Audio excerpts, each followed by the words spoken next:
Ang kahapon ay nakaukit sa aking mga balat.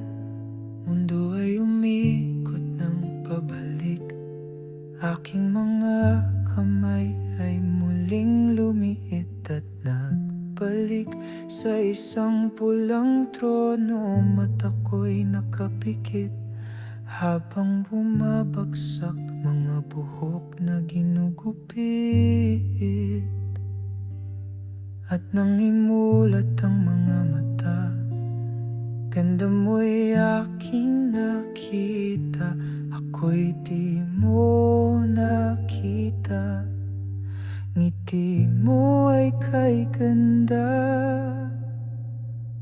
Sa harap ko ika'y dumaan, tatay mo'y napangiti. Ulo ko napapihit sa paghabol ng tingin. Tatay mo at tatay ko ay magkaibigan sa mahabang panahon.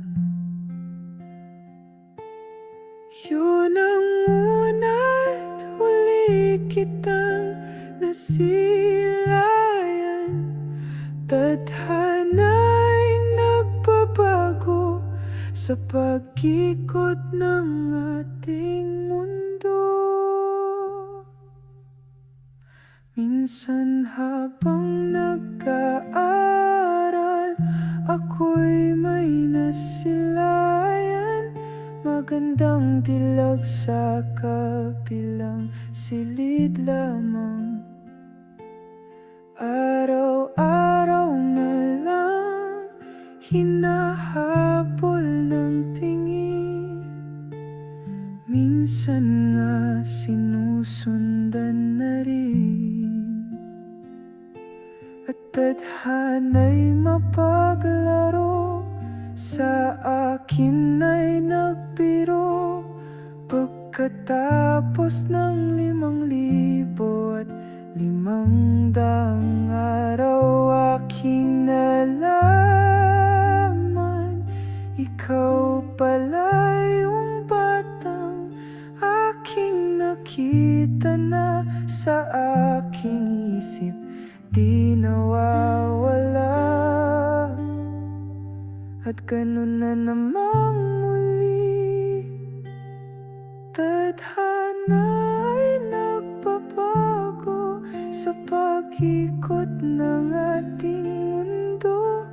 Ikaw ay kailangan umalis. At isang araw sa koledyo, habang ako ay papauwi, isang magandang dilag sa pusaking nakatabi.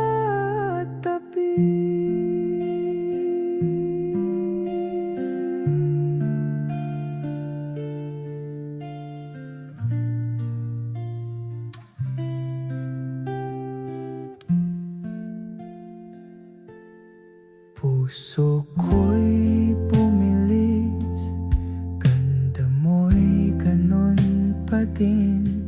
Parang kantang di napapawi. Masaya ko ikaw ay aking nakatabi. Kung alam mo lang kung kailan pa nagsimula, kay gandang balikan ng kahapon na umiikot sa aking isip. Mukha mo'y andun pa din, di nawawala, di napapawi.